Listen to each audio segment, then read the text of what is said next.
We're Austin and Kevin, and we're here today to talk about the discovery of redshifting mutations in Firefly Luciferase using high-throughput biochemistry.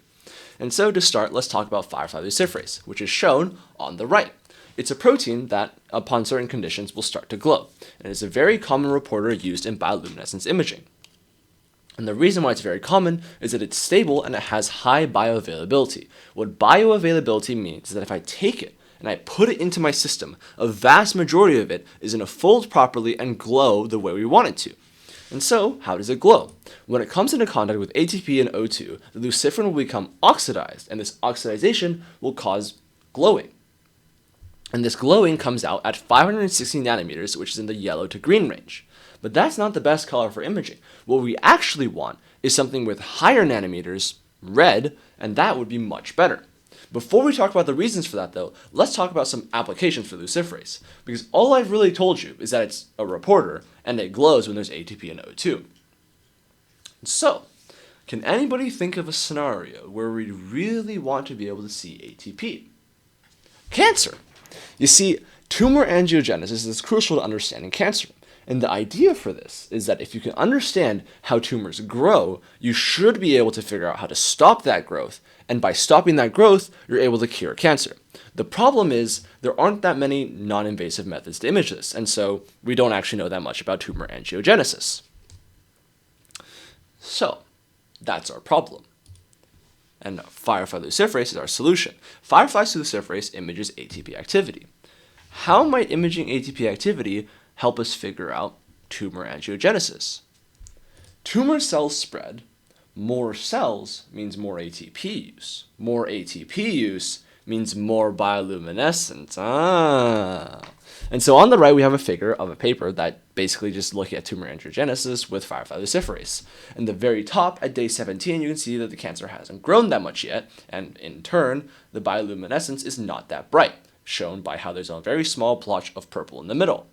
But when you go from day 17 to day 23, the tumor has grown much more, and it's shown by how this bioluminescence, the purple color, has spread throughout the entire body, and it's also turned from purple into lighter shades like blue, green, red, and yellow, indicating higher brightness of bioluminescence. And so this shows to us that we're able to study cells that grow very fast because the consumption of ATP and the production of ATP will affect our bioluminescence sensor and make it brighter. And so with that in mind, let's go back to the introduction where I told you that red was the much better color. Why do we want to change it to red? First of all, it's less phototoxic. To break this down, we need to talk a little bit about physics. So here is the visible light spectrum. You can see that 550 and 600 is smack dab in the middle, putting it at yellow to green, whereas red is at 700 nanometers, much farther to the left. And the reason why this is important is because nanometers, like the wavelength of your light, directly influences how much energy it has. There's an equation for this. Its energy is equal to the Planck's constant times the speed of light divided by wavelength. There's no easy way to change either Planck's constant or the speed of light, so the only way we can really modify energy is wavelength. And so, at this point, let's think about high energy and low energy. When your cells come into contact with high energy, this is really toxic to them actually, because there's simply too much energy in the light. It can cause reactions that your cell doesn't want to happen, and it will cause them to slowly die. And so, if your cells can come into contact with lower energy light, this will be less phototoxic because it will cause less harmful reactions to happen.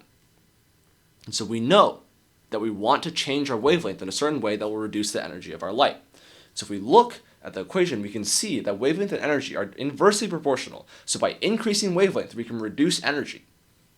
And by looking at the visible light spectrum, we can see that by going from yellow to green, we can go to red, which is a higher wavelength. That will reduce our energy and make it less phototoxic to our cells. The second thing is that red light avoids autofluorescence. Hemoglobin and myoglobin, very prevalent cells in the body, absorb all colors of light except for red. And so you can imagine yourself being a dedicated biologist in the future, sitting in your lab with a microscope, staring at your sample, but you don't see anything, because all of the light is being absorbed by hemoglobin and myoglobin because your reporter doesn't emit red light, which is kind of a problem. And so we make our light red instead, so that hemoglobin and myoglobin just let it pass by, and then you can actually see it with your eyeballs in the microscope, which is very nice. And thirdly, red light has much better tissue penetration. So green and yellow light have somewhere between 2.5 to 4 millimeters of tissue penetration, whereas red light has 4.5 millimeters of tissue penetration. And the applications of this are quite obvious. Let's say, once again, I'm studying tumor growth. If I were to, say, have a green light sensor, I would only really be able to study, skin cancer and 2 millimeters deep into the body. If I have lung cancer, aren't I just dead? How am I going to study that? And so by using red light and penetrating deeper into the tissue, we're opened up to more forms of cancer that we can study that are deeper in the body. And obviously, 4 millimeters wouldn't actually penetrate your entire body, so you wouldn't be able to study every type of cancer, but it's a very nice step in the right direction. Now that we've extensively talked about why red is good, are we even sure this is possible? Can we even change the emission color? What if Firefly Luciferase is actually just a protein where if you try to change the color, it just breaks down, right? Because if we have no proof of its color being changed before, we can't really say that it's possible. Luckily for us, we can say it's possible. Local environment and solvent studies have shown that protein environments have a great effect on Firefly Luciferase and its color of emission.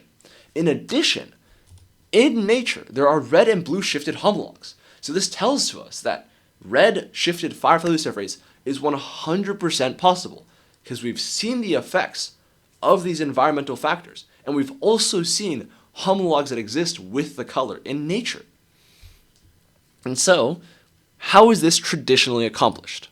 Traditionally, there are one of two methods. The first method is to look at relatives of luciferase. And so this is an excerpt from an article talking about how they did Firefly Luciferase mutations. Right? So mutations of leucine 342, part of the GYGLTE motif found in many adenylate-forming superfamily members, a related member to luciferase that they suppose was related enough that changes in the superfamily could see the same effect in luciferase, is used.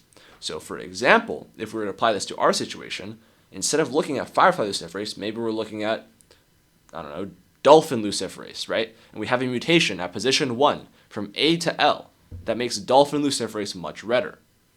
And if we suppose that dolphins and fireflies are very related, then maybe the A1L in fireflies would make that luciferase much redder. Now obviously this example doesn't make much sense because dolphins are not closely related to fireflies and dolphins don't have luciferase. But just bear with me for a second, okay? So the first method is all about related members and how the changes in related members can be applied to your current member. Now the second method is a bit sillier, which is just to look at other stuff that other people have done in your protein before and try to apply it to your current scenario again. And so if we apply it to our red luciferase example, basically what you're doing is going into the history books, looking for any scenario where someone else has made red-shifted Firefly Luciferase, taking that mutation, and then putting it into your current sample and seeing if it makes it red again. Spoiler alert, it usually does, but this also usually comes with downsides. Like, for example, lowers the affinity for D-luciferin, but does not impair catalysis, indicating to us that there is a problem with impairing catalysis when it comes to other mutations, right? And now, why is this kind of a bad idea, right? Why is it kind of a bad idea to A, look at mutations from relative members, or B, look at mutations that have been done in the past? The reasoning for this is that all of these small, minute, pinpointed experiments can lead to complex, confusing, and incorrect conclusions. See, some studies have shown to us that tautomerization and charge state of oxyluciferin actually determine the color of Firefly Luciferase. And so shown here is oxyluciferin. Oxyluciferin is the thing in luciferase that actually sends out the color, right? So this is what is emitting all of your light when luciferase becomes oxidized. And as a quick refresher, tautomerization is just the change from one common form of the molecule to the other one. And so on the left, you can see that there's an OH, it's the enol form. And on the right, there's a double bonded O, that's the keto form. And so these scientists found out that tautomerization and charge state of the oxyluciferin directly changes what color luciferase you have, right? But the problem is, that's not all there is to it, because other studies have shown that microenvironments, like the tightness of the binding pocket, hydrogen bond networks, and active site polarity, also alter the emission color. So now you have this really confusing scenario where scientist A can tell you how tautomerization will affect your luciferase, but scientist B can tell you how tightness of the binding pocket will affect your luciferase, but nobody can tell you what will happen if the tightness of the binding pocket and tautomerization changes, because neither of them have done study on the other topic. They only know their own. And so now you just have this case of like not enough interdisciplinary work was being done, so you just sit there with your luciferase that has a different tautomerization and a different tightness of binding pocket, and you're like, well, I guess it's time for me to start doing experiment C, which is what happens when you change tightness and tautomerization, right? And so this is an absolutely terrible way to approach understanding Firefly Luciferase, because you just end up with this box of random puzzle pieces, and these puzzle pieces are like the small things that affect the emission color, and you just sit there and you're like, okay, I have the tautomerization piece and the binding pocket piece, but they don't connect at all, and so I'm just sitting here with two individual pieces of data that I cannot use together. So, wouldn't it be really nice if instead of having a box of mishmashed puzzle pieces, we had a full map of Firefly Luciferase, a full map of mutations that might make it redshifted? If only there was a paper that covered such a convenient topic, fully in depth and in an unbiased way, so we'd be able to understand redshifted mutations in Firefly Luciferase. Oh wait, it's this paper! And so this is what really sets apart this paper from a lot of papers in the past.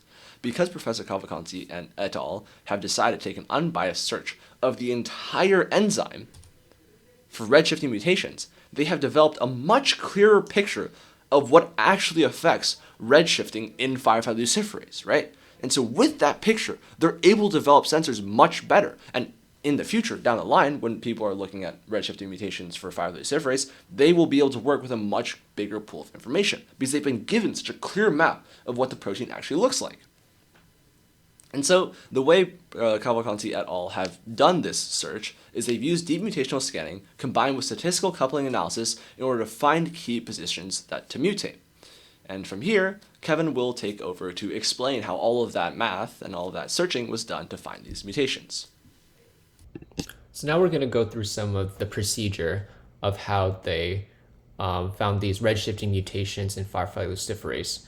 So the first thing they had to do was construct their libraries, which is the case in a lot of these techniques. But they also had to know which segments to focus on, because they obviously couldn't scan every possible mutant of the flow protein. That would just be way too much. And so they focused their search using the statistical coupling analysis algorithm, or SCA. And we're not going to really go into the nitty-gritty of this, but basically it takes multiple sequence alignments and does extraction and clustering on them in order to find these sectors with shared environmental/functional properties. And now we have these groups of residues that we think are likely to alter the flood luminescence upon non-synonymous mutation because we want a change in the function. And so they got these 4 protein sectors of various sizes, but they chose a specific sector of size 37 because it was close to the catalytic site, and it was predicted in their models to have more contact on a 3D surface. So they thought, okay, residues in this cluster are more likely to affect flux function and luminescence. And so within that, they chose 20 of the residues that they even further thought were more likely to make it a nice even number, I guess. And so they now have 20 specific amino acid residues, and they decided, okay, we're going to do every possible mutation. So 380, 19 times 20, because you're not going to mutate it to the same amino acid itself. That would be synonymous. And so they're going to construct individual libraries for each amino acid residue. So 20 individual libraries for 380 mutations. And they specifically constructed these libraries at each position by joining synthetic inserts containing degenerate NNA codons at the position of interest with the PCR generated vector using Gibson assembly. And Gibson assembly is a specific method of cloning where you use these overhangs that you overlap so that there's less room for error. And so we're at this stage in our process where we're using SCA to identify specific, more high yield sites for mutation, and now we've created our libraries. And now we're going to give more of a general overview of the rest of the process and what that's going to look like. So we're using high throughput workflow to assess our mutations, and we're going to do 2 screens to then assess the primary screen to identify active mutants because we want the mutations to work first of all. And second of all, we're going to do a high throughput color screen to identify specific new mutations that shifted the wavelength of emission to red, so over 600 nanometers. And then finally, we'll see at the end that there's some new conclusions that we can draw after we graph some of the more potent / useful mutations using bioluminescent spectroscopy. And one interesting thing that they used in this article was this program called EasyDiver, which is a mouthful. It stands for Easy Pre-Processing and Dereplication of In Vitro Evolution Reads. But basically, it's just taking the high throughput sequencing data from the secondary screen from the directed evolution experiment, and we're going to input these Illumina raw read files in FASTQ format, and then it's just going to output lists of peptide sequences and their count reads.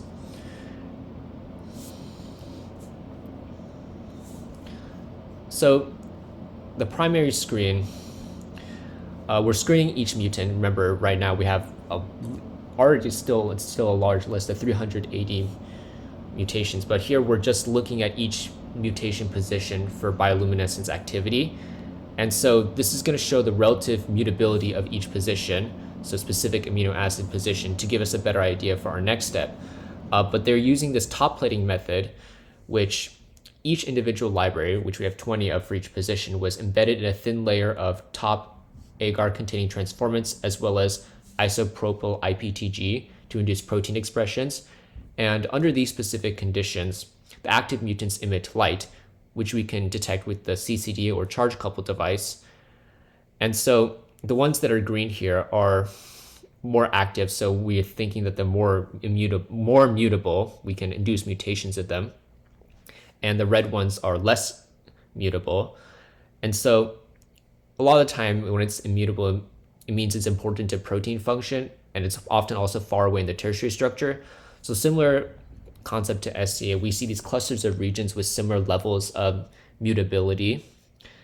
And specifically in protein, when we do protein engineering, especially for further study on the FLUC protein, you want to focus on residues that are mutable and contribute to protein function, because A, they're mutable, so that means you can change them, and B, they're relevant to protein function, which means they'll actually have an effect. So you want residues that are mutable and contribute to protein function. But this first step didn't reveal which specific mutations inactivated the protein, so they had to do a further step to determine which specific mutations to work on. And so they used high throughput sequencing to determine on both the active population and a pre-screen population. And so their logic was that mutations that are at least threefold de-enriched, so less present in the active population relative to the pre-screen, so like the control wild type population, are more likely to be inactivating. So all in all, through these two steps, they found that, especially in these green sections here, there's 208 specific mutations that are predicted to be active. So those are the ones they're going to focus on for the secondary screen. And specifically, they mentioned that positions 53 and 346 were very low and inactive. And there's various reasons for this, but one reason they gave for specifically 53, which is a tyrosine, is that it seems to favor mutations to other specific aromatic acids, so phenylalanine, for example. So instead of a role in the specific bioluminescence and the color change, it was more of a role in the aromatic side chain that's distanced from the active site of the enzyme. So they decided to ignore that one. And so our secondary color screen, which we did our 200 active mutants, they showed several of here that are most representative of the data. But basically, they lysed the cells and combined them with D-luciferase and ATP in order to get the reaction going and produce oxyluciferase. And then they screened for luminescence using two different optical filters.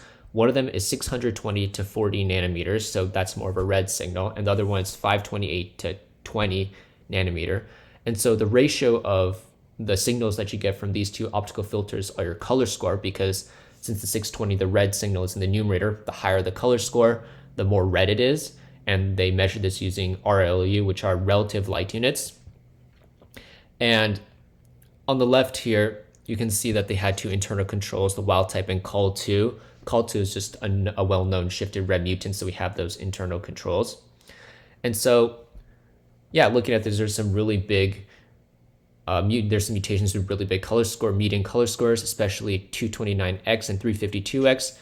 And on the right here, they again show the structure with the 5 highest median scores using a structure made from Chimera. And here they divided them further into how they affect the structure into red and orange. And yeah, they're mostly clustered around the active site. And these are the ones that they specifically focused on for a further study using bioluminescent spectroscopy, because our color screen has showed that the color now produced is a lot more red on the color square. And one of the ways that they just succinctly summarized all their data was with the sequence function map. So basically we have our 20 positions on the y-axis, and each amino acid you could change it to on the x-axis. So the wild type ones, the black ones, are just when there wasn't a change anyway, because again, even though there's kind of 400 combinations, there's only 380 we're looking at because we want to do some kind of change. And here they just color coded which ones are strongly enriched and which ones are enriched / non-shifted / inactive. And so doing this, through this whole process, they found 70 new model mutants that are strongly enriched or enriched. So basically just a lot more wavelength emission was shifted to the right or higher to more red, which is what we wanted. And so yeah, there are these 70 mutations are just great for use in protein engineering of FLUC and potentially other luciferases that could be more useful.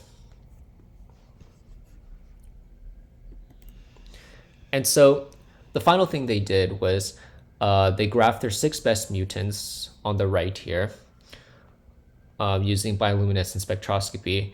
And the overall trends you can see is that, well, the luminescence, or which they measured in thousands of counts per second, is lower than the wild type, but that's sort of to be expected, I guess, because these are synthetic mutants for now and not specifically focused on the luminescence activity. But again, they're all shifted to the right, which is what we wanted here, and which they have a higher wavelength. And another very interesting point that they got here is that 4 of these, of the 6 best mutants, have also a secondary peak. Actually, for I120Y, it's actually an even larger peak at sort of a green section at 555 nanometers, along with the 605 nanometer red peak. The yellow and blue are more unimodal, but focusing on these 4, they're great support for what the researchers called a multiple emitter mechanism of color determination for Firefly Luciferase. So basically, there's a lot of microenvironment interactions, such as aceto-enol tautomerization, if you remember that from OChem. And more importantly, what they point out was that they think that there's sort of a water network in the enzyme binding pocket that interacts with different forms of oxyluciferin, the final product. And this water network is proximal to a phenolate, and it's gonna, depending on the environment as well, it's gonna, which the water network is the environment, I guess, but depending on the different configurations of the water network, it's going to affect the emitter ratio, which is why you're getting this secondary peak of green here. So that's another interesting detail that they want to explore in the future. But overall, the success of this experiment was that they got a bunch of new mutants that are shifted to the red in their emission spectrum, and specifically these 6 ones they targeted they think would be great for future study, especially to increase their luminescence count so that it appears even better in imaging or biosensors, and also to get better stability, for example. So now it's time for everyone's favorite part, some discussion questions that we'll go over in class probably. So one thing we want to ask, to start out pretty simple: what applications are there of determining the mechanism of color tuning and luminescence in Firefly Luciferase? And you probably want to go more to the beginning of the presentation. And another question we have is, how and why did our STL algorithm that the researchers used made the process of analyzing FLUC more efficient? And on a related note, how can these strategies overall be further used to study protein stability and other properties of interest? And specifically to this experiment, how could they use this to study the local water network and how it affects the red and green emission states? And that's all.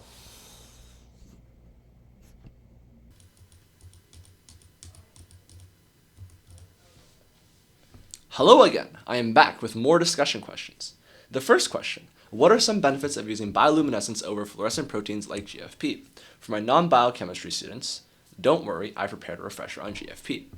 And the second question includes a quote from the paper talking about color score. And so what this quote means is that in the paper, they looked at the emission at red and green, ratioed them, and turned that into a color score in order to figure out what proteins were redshifted. Why might it be good to use color score instead of just looking directly at the red wavelength, right? Like, why does it matter to have the green wavelength included in there at all? And now, let's go talk about GFP so that we can answer question 1. GFP, also known as green fluorescent protein, is a protein that was isolated from jellyfish. Obviously not the jellyfish shown to the right, but it's a representative image of jellyfish. And so the way green fluorescent protein works is there is a chromophore shown in the middle, and that chromophore is just going to interact with light in order to glow green. And what happens is blue light will come in, and these are usually sent out by the scientists. Blue light will come in, it will hit the chromophore. The chromophore will interact with the blue light, and it'll spew out green light. And so shown on the left, in blue, is the excitation light. This excitation light is what light you need to ping the chromophore with in order for it to glow. And shown on the right, in green, is what comes out of the chromophore after you ping it. And so with this information in mind, why might it be better to use a bioluminescence reporter instead of a green fluorescent protein? Because they both glow, don't they? And the answer is not ATP. You can modify green fluorescent protein so that it searches for ATP and reacts in the same way as bioluminescence reporters. But just by the way. Anyways, thanks for watching.